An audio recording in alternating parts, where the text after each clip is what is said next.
everyone, how are you all? I hope you all are very good. Last video में हमने compound microscope के बारे में पढ़ लिया था. आज हम पढ़ेंगे टेलीस्कोप के बारे में.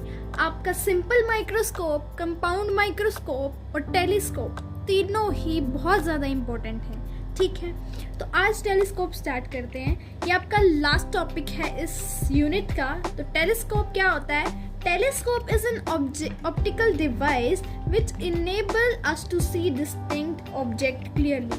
क्या टेलीस्कोप ऑप्टिकल डिवाइस है जो इनेबल करता है हमें देखने के लिए डिस्टिंक्ट ऑब्जेक्ट्स को क्लियरली. ठीक है.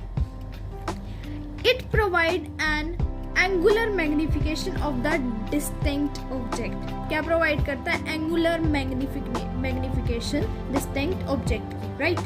अब डिफरेंट टाइप्स ऑफ टेलीस्कोप्स होते हैं. पहला है आपका refracting telescope. Refracting telescope these make use of lenses का यूज करते हैं व्यू देखने के लिए. ठीक है. ये आपके टू टाइप्स के होते हैं. एक तो एस्ट्रोनॉमिकल टेलीस्कोप और एक टेरेस्ट्रियल टेलीस्कोप. एस्ट्रोनॉमिकल टेलीस्कोप क्या होता है? ये यूज करते हैं इसको देखने के लिए हैवी ऑब्जेक्ट्स को. ठीक है. लाइक सन हो गया, आपका स्टार हो गया, प्लैनेट्स हो गए. Final image formed is inverted होती है. फाइनल इमेज जो फॉर्म होती है one which is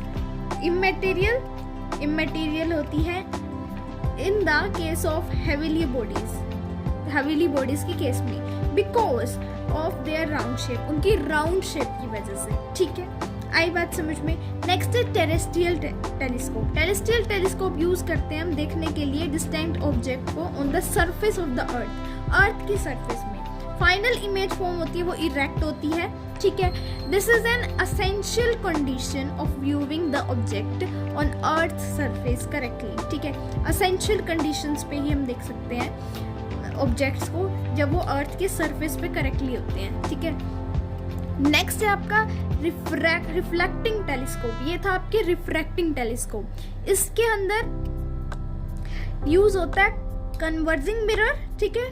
distinct object को देखने के लिए. फॉर एग्जांपल हम जिसके अंदर आपके ये दो टेलीस्कोप आते हैं. ठीक है. आगे चलते हैं.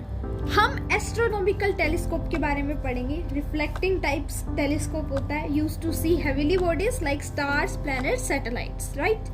कंस्ट्रक्शन देखो. It consist of two converging lenses होते हैं इसके. यहाँ देखिए ये दो कन्वर्जिंग लेंसेज हैं यहाँ पे. ठीक है. माउंटेड कोएक्सियली माउंटेड है ये on the outer end of two sliding tubes है. ठीक है. Objective. It is a convex lens of large focal length. ये कॉन्वेक्स लेंस होते हैं जिनकी लार्ज फोकल लेंथ होती है एंड मच लार्जर अपर्चर्स. इसका अपर्चर्स भी क्या होता है? अपर्चर भी क्या होता है? लार्जर होता है. ठीक है. It face the distinct object. Face करते हैं डिस्टिंक्ट ऑब्जेक्ट को. ये ऑब्जेक्ट है जैसे इसको फेस कर रहा है ये वाला. In order to form bright image बनाने के लिए. ठीक है. Of the distinct object the aperture of the objective is taken large. Aperture जो होता है वो लार्ज लिया जाता है ऑब्जेक्टिव का. ठीक है. इसका ऑब्जेक्टिव लेंस का इसका अपर्चर लार्ज लिया जाता है. ठीक है. So that it can gather sufficient light, ताकि ये ज्यादा लाइट गैदर कर सके. ठीक है. फ्रॉम द डिस्टिंक्ट ऑब्जेक्ट से. ठीक है. आगे देखो आईपीस लेंस की बात करते हैं. ये आईपीस लेंस है. ठीक है. ये कॉन्वेक्स लेंस होता है जिसकी स्मॉल फोकल लेंथ होती है. इसकी लार्ज फोकल लेंथ, इसकी स्मॉल फोकल लेंथ. ठीक है. स्मॉल अपर्चर, इसका लार्ज अपर्चर. ठीक है. आई को फेस करता है, आई को यहाँ पे फेस करेगा ये. ठीक है. अपर्चर जो होता है आईपीस का वो स्मॉल लिया जाता है ताकि सारी लाइट टेलीस्कोप की एंटर हो जाए आई के अंदर. ठीक है. डिस्टिंक्ट विजन के लिए. ठीक है. आई बात समझ में. अब पहला जो आपका केस है वो है जब फाइनल इमेज फॉर्म होगी लीस्ट डिस्टेंस विजन की. ठीक है. ये हमने रख दिया आपका ऑब्जेक्टिव लेंस, ये आईपीस लेंस. ठीक है. ये डिस्टिंक्ट ऑब्जेक्ट रखा हमने AB. ठीक है. अब ये रेज जा रही हैं आपकी इस ऑब्जेक्ट से. ठीक है. ये रेज जा रही हैं, ऐसे पास हो रही हैं. यहाँ आपके फोकस से निकलेगी रेज F0 से. ठीक है. यहाँ से पास होगी, लेंस के ऊपर पड़ेगी, फिर आई से. ओके. अब ये भी ला रही है, यहाँ पे जाके मीट हो रही है, यहाँ जाके मीट हो रही है. यहाँ आपका A' B' क्या बन रही है? इमेज बन रही है. ठीक है. अब अब इस लेंस से पास होगी, पहली ऑप्टिकल सेंटर से और एक लेंस से जो पास होगी वो फोकस से निकलेगी, राइट, फोकस से निकल जाएगी वो, और जो ऑप्टिकल सेंटर से पास होगी वो सीधी निकल जाएगी, पीछे वाली साइड मीट करेंगे तो यहाँ आपका क्या बन जाएगा, एक यहाँ आपका ऑब्जेक्ट बन जाएगा A डबल डैश और B डबल डैश, ठीक है। ये अल्फा, ये भी अल्फा होगा, राइट, ये बीटा हो गया, है ना, ये आपका हो गया यहाँ पे F नॉट, ये FE, ठीक है, ये आपका FU, ये UE हो गया यहाँ पे, और ये D डिस्टेंस पे हो गया। आई बात समझ में। अब देखो मैग्नीफाइंग पावर के बारे में, ठीक है, ये इन्फिनिटी पे रखा गया आपका ऑब्जेक्ट यहाँ पे, ठीक है। मैग्नीफाइंग पावर टेलीस्कोप की कैसे डिफाइन करेंगे, रेशियो किसका, angle subtended by the eye by the final image form at least distance of distinct vision to the angle subtended by the eye by the object at infinity when seen directly, ठीक है। आपका angle A dash O B dash, A dash O B dash, ये वाला angle alpha है, ठीक है यहाँ पे, और angle A double dash E B double dash का है, A double dash E B double dash, ये वाला, ठीक है। पहला ट्रायंगल कौन सा लिया आपका, A dash O B dash, ठीक है। सेकंड लिया A double dash E B dash double dash, ठीक है। आई बात समझ में। अब मैग्नीफाइंग पावर, ठीक है, मैग्निफिकेशन का फॉर्मूला होता है बीटा बाय अल्फा, तो tan beta by tan alpha, alpha beta आपके स्मॉल एंगल्स है, ठीक है। आगे बढ़ते हैं, आगे चलो। A dash B dash by में B डैश E, और उसके बाय में क्या हो जाएगा, A dash B dash by में O B डैश, ठीक है। A डैश B डैश से A dash B dash cancel, क्या रह जाएगा, O B डैश बाय में B डैश E, ठीक है।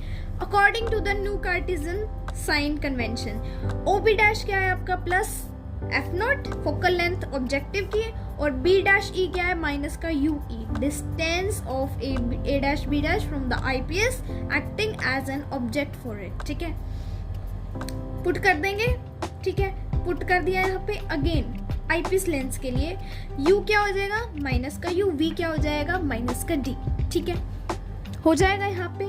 तो फॉर्मूला लगा दें, 1/V minus 1/U is equal to 1/F, lens formula लगा दिया। क्या पुट कर दें ये दोनों, 1 माइनस का D माइनस 1 माइनस का UE इज इक्वल टू में 1/FE, ठीक है। अब अरेंज कर दें इसको अरेंज करेंगे तो ये आ जाएगा, ठीक है। यह आपका ऐसे फॉर्मूला आ गया मैग्निफिकेशन का, ठीक है। एलसीएम लेंगे तो ये मैग्निफिकेशन का ऐसे फॉर्मूला आ जाएगा, क्या, m is equal to minus का F नॉट बाय में FE ब्रैकेट में 1 प्लस FE बाय में D, ठीक है।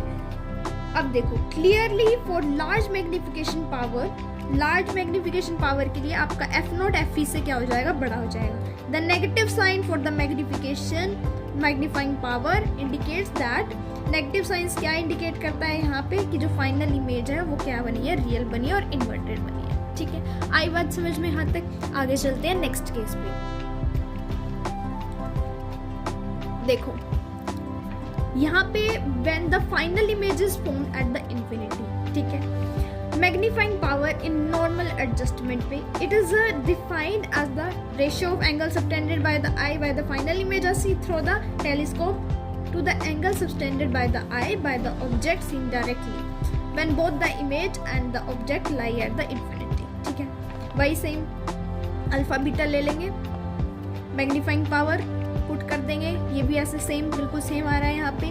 कार्टेशियन साइन पुट करेंगे, ठीक है, यहाँ पे भी O B डैश का भी और B डैश E का भी पुट कर दिया। आगे चलो, ये आ गया आपका, ये आ गया, ये आपका अलग फॉर्मूला आ गया टेलीस्कोप में, ठीक है। Clearly for large magnifying power F not FE से बड़ा हो जाएगा। नेगेटिव साइन क्या इंडिकेट कर रहा है कि इमेज जो है वो रियल और इन्वर्टेड बन रही है। इसका जो डायग्राम है वो यहाँ दे रखा है, देखो, ठीक है। ये ऑब्जेक्ट भी कहाँ से, ये डिस्टिंक्ट ऑब्जेक्ट है, ऑब्जेक्ट रखा है आपका इन्फिनिटी पे, और इमेज भी कहाँ बनेगी, इन्फिनिटी पे बनेगी, ठीक है। आई बात समझ में, सेम है बिल्कुल। ये ऑब्जेक्टिव लेंस, आईपीएस लेंस, ये आई हो गया, ठीक है, समझ में आ गया यहाँ तक। तो यहाँ हो गया आपका चैप्टर बिल्कुल कंप्लीट, आपकी यूनिट रे ऑप्टिक्स यहाँ कंप्लीट हो जाती है, ठीक है।